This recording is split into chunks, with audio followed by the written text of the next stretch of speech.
it was this moment of clarity, and I won't call it guilt, but I will call it reckoning, to be able to say, in my mind, I was portraying to my adult peers competence and intellect and perseverance and tenacity and scholarship.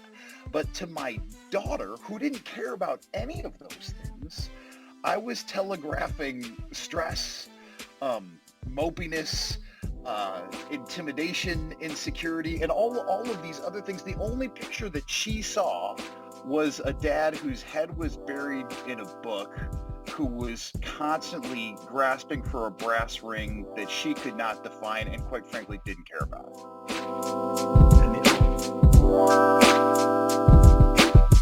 Welcome to Waking Up to Life with Rabbi Josh, a podcast built around conversations with people in our community who have found a bit of enlightenment in their lives. While these moments we'll be speaking about today may not seem life-changing, I think that the conversation will reveal how these moments have shaped the way my guest sees the world. It's an informal conversation with insights from Jewish tradition, and it may just as well change your life. And if not, it's just 18 minutes with me. So l'chaim, to life. Today on our show, we are so excited to welcome my dear friend, Reverend Steve Norman, who is a speaker and a writer in residence at Winning at Home, which is a faith-based coaching and counseling organization out of Grand Rapids, Michigan. Steve, welcome to the show. Rabbi Josh, thank you so much for having me. It's truly a pleasure. So Pastor or Reverend Norman, or Steve as I call him, and I have known each other for many years from the days when he was here in the Detroit area and was one of the leadership team at a church in Troy, Michigan. And we got to know each other through our mutual work in the faith community. But today, I have the wonderful opportunity to share my friend with all of you as he helps us learn from a story that changed his life with regard to parenting his daughter. So Steve, tell us a little bit about your story. Yeah, thanks so much, Josh. You and I have had a chance to kind of watch one another parent from afar via many a shared afternoon at the turf fields at Ultimate Soccer over there in Pontiac. And we've got, Kelly and I have been married for almost 20 years. We've got 4 children. Grace is 16, Naomi is 14, Josiah is 12, and Miriam is 10. And about, 8 years ago now, I was wrapping up my doctoral studies at a graduate school out in California, and I was doing it via distance. So I was trying to figure out how to be a husband, how to be a dad, how to be a graduate student, how to be a functioning member of society. And all those plates were spinning at the same time. And for the life of me, I was just barely holding the whole thing together with chewing gum and Scotch tape.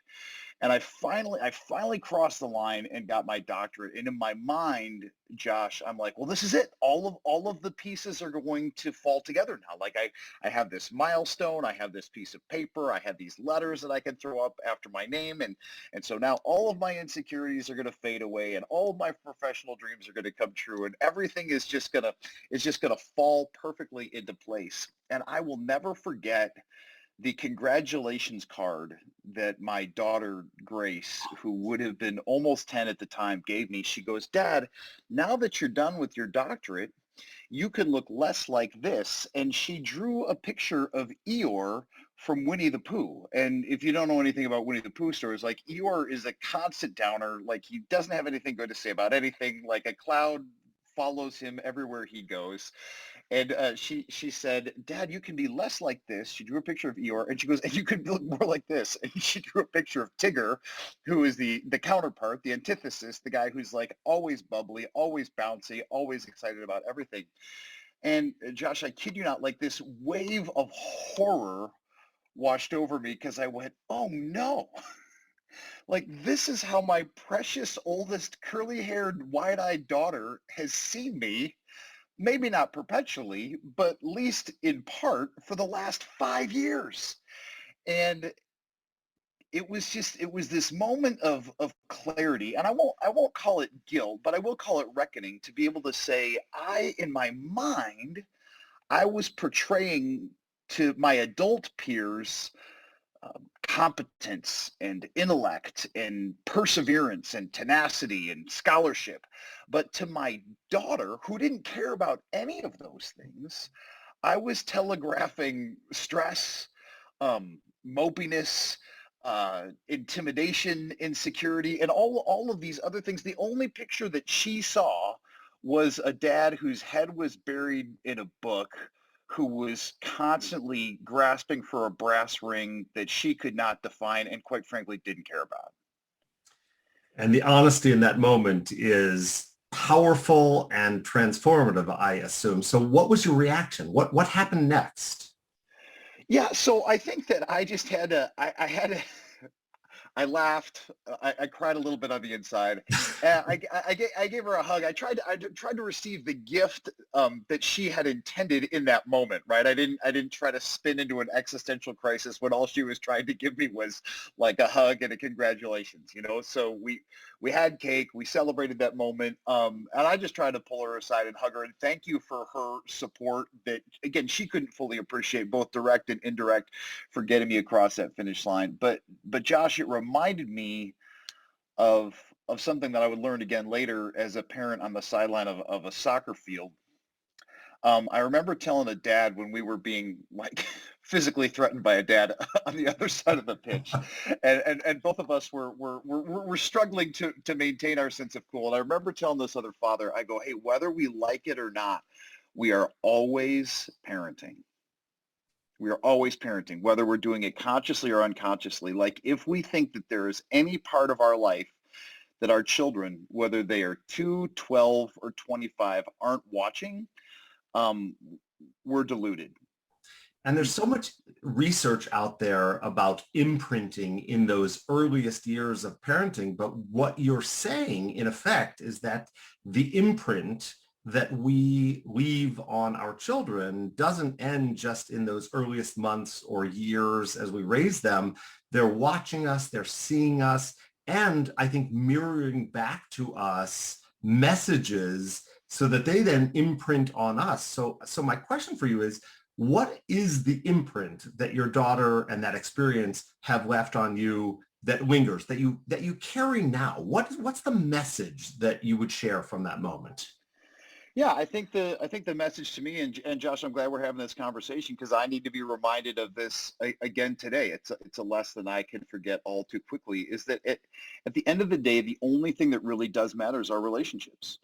Like all of the achievements, all of the accolades, all of the wealth, all the trinkets that we can accumulate. Like at the end of the day, none of them hold a candle to the relationships and the health of those relationships that we have, especially with our nearest and dearest circle, which is our family, but also with our peers and our friends and our fellow worshipers. And it is very easy to lose sight of that. And COVID's compounded that in some ways because we haven't had access either to the achievements or to the relationships. And it's been a good refining moment for me. It's been a good distilling season to come back to those core elements and say, yep, the relationships matter. And there's a verse, there's a quote in our tradition that says you could, you know, be careful of the mindset that allows you to think that you can gain the whole world and forfeit your soul.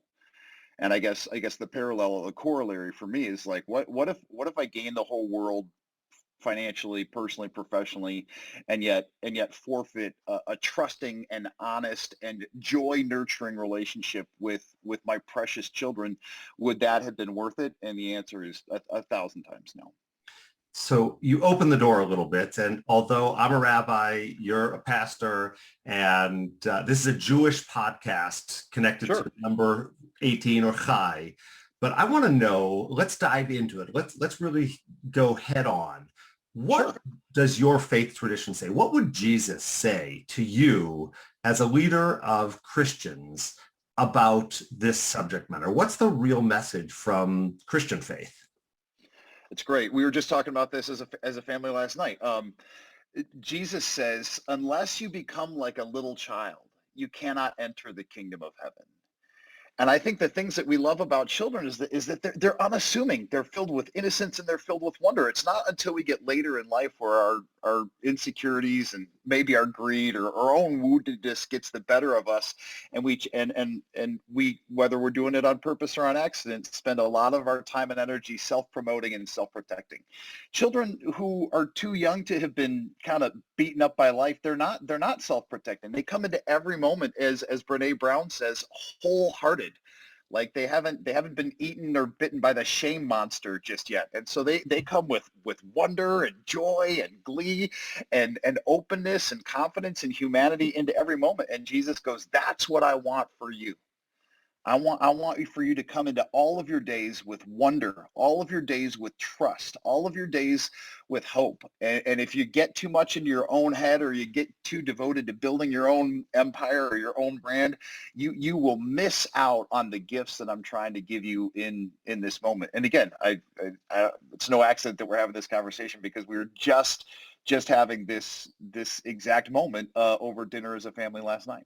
Well, and isn't it the same that our shared tradition from the prophetic voice says, the old shall dream dreams, the youth shall see visions, right? There is something about the wisdom of age that gets mixed in with the innocence of youth and the ability to dream out of moments of challenge that I think drives us. I've been thinking about it a lot, and we've been talking about it in terms of the silver linings of the pandemic, right? Sure. We talk about what's missing in our kids' lives. We talk about everything that has been hurt and taken away from us. And yet there is something innocent about watching children who are simply living it and moving Right. forward and understanding Right. that relationships matter. One of the things I did during the pandemic was take the course called The Science of Well-Being from Yale University, free course offered by Professor Laurie Santos. She talks about happiness. And one of the great takeaways is that it is not things that make us happy, right? We think Sure. they're going to make us happy, that new car, that new piece of clothing, but ultimately it is relationships and experiences with other people that I think make the real difference in your life. So go back. You've now had several years since that 10-year-old moment with your daughter. Yeah. Yeah. Can you name an experience that changed for you? Like how are you dealing with your kids, your wife, even your friends differently now because of that moment? Yeah, I think that it's trying to draw, and I'm glad that you're using the verbiage of moment, but at the risk of sounding trite, it's being able to be fully present in that moment, because that moment is all we have. And I think that sometimes we go to our scheming and our planning and our 5-year plan and our 10-year plan and our retirement plan and the college plan and all the plans, the plans. And we forget that in the language of Ecclesiastes, that there's a time to plan, but there's also a time to step back from the plan. There's a time to save and there's a time to spend. You know the passage upside down and backwards. And I think that for me, the gift that God has given me is the moments that we have with our kids while we have them, because those moments are numbered, are numbers that are moments that we should relish in and be fully present towards. I remember a deep friend and mentor said that one of the challenges of technology is that parents who are constantly scrolling through their phones, she said this, she goes, partial attention communicates partial value. Hmm. And I think that one of the things that I've learned since then is that if I'm listening to my kid with one ear, it's very easy for them to view that as listening with no ears. And I've had, probably more moments than I want to admit where my kids have asked me a question and I've been looking at sports scores or checking emails and I didn't hear them. I'm like, hey, can you repeat that? And some of them have actually gotten to the point where they're like, no, I can't and I won't. Like I, that, the window's closed. You lost it. And I think this is the real challenge of this world of technology and what's happening next. We have to find, and you used the term reckoning earlier, we have to have Yep. a reckoning moment with how we address information. I think education has to change in the way we understand that kids have access to everything. We have access Sure. to everything in the palm of our hand. I Sure. want to return though for a moment to Ecclesiastes because you mentioned that it's one of my favorite passages. And one of the pieces of that passage that has resonated with me over the last couple of months is the line that says, there's a time for embracing others and a time for being alone.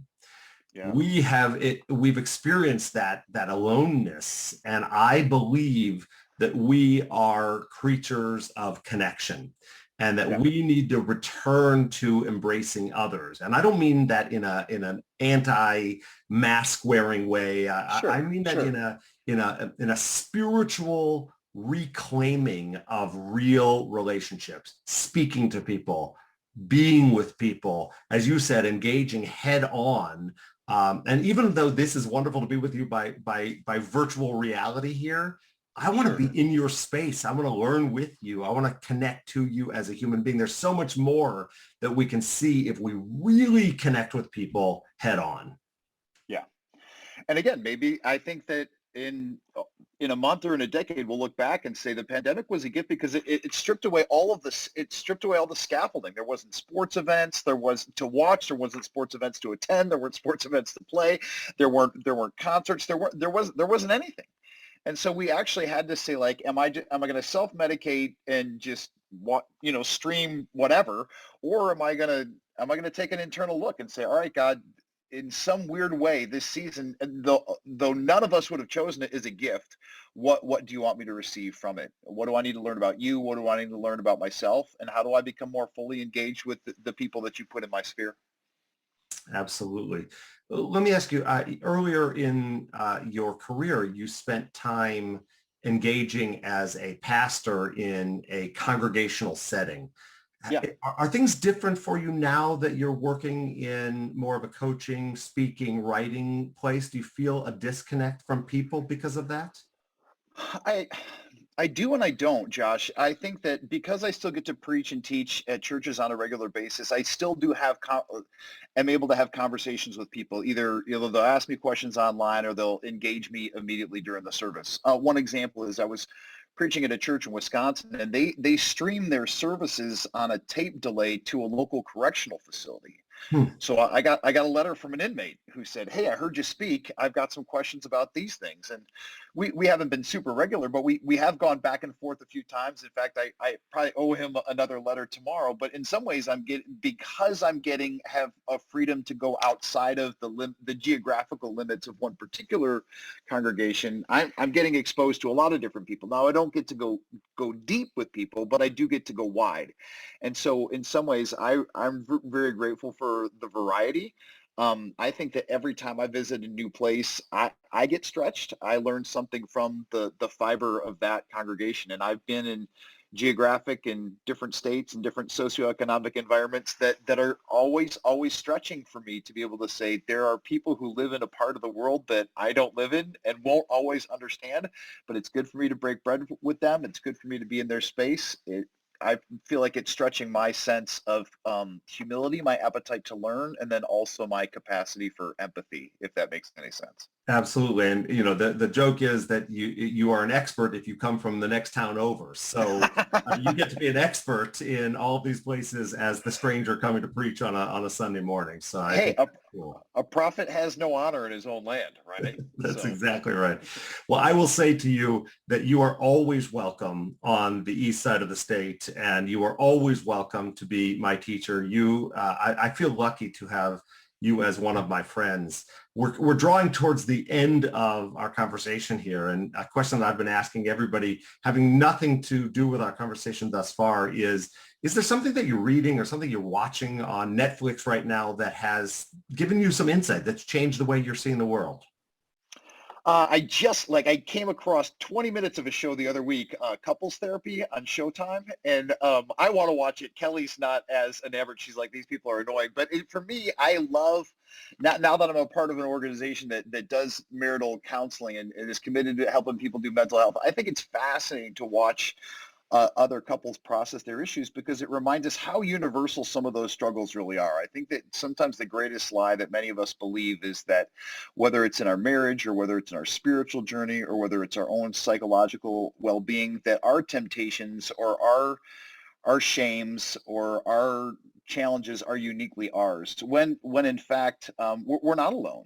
There are many other people who are on the other side of the wall or the other side of the hall or the other side of the street who are going through challenges that are very similar. That there are a few issues that are universal to the core of all humanity. And when we know that we're not alone, it gives us maybe courage to reveal our need and our vulnerability, and it gives us a sense of solidarity that there are other people who have walked this path. I can receive help and wisdom from them. And if there are people who are 2 or 4 or 9 steps behind me, maybe I can offer a helping hand to them. Yeah, I will tell you, if you haven't watched it all, it's worth watching the entire miniseries, although Okay. it's a bit unsettling at times as you Okay. listen to these other, you feel like you're sort of in a place you're not really supposed to be listening. That's strange. I will recommend to you a book that I haven't read it yet, but I've heard also. There's a book called You Should Really Talk to Someone, also Okay. about that idea that it's okay to speak to somebody, it's okay to get some help, and know that there are powerful resources out there in the world, whether it's your pastor, your rabbi, your imam, or simply a counselor that you speak to. So I think that's a message that needs to be heard, especially in these challenging times. Well, That's I really am great. just so glad you've been with me today. So glad to offer a little bit of your insight to the world of the Jewish community, and I'm hopeful that maybe some of your community members will also see you and connect to the messaging that we're sharing. I feel lucky. I feel lucky to have you in my life. I feel lucky to be able to present this podcast with insightful moments from members of our community. So I'm looking forward to seeing all of you next time as you join us in the next episode of Waking Up to Life with Rabbi Josh. Until then, l'chaim.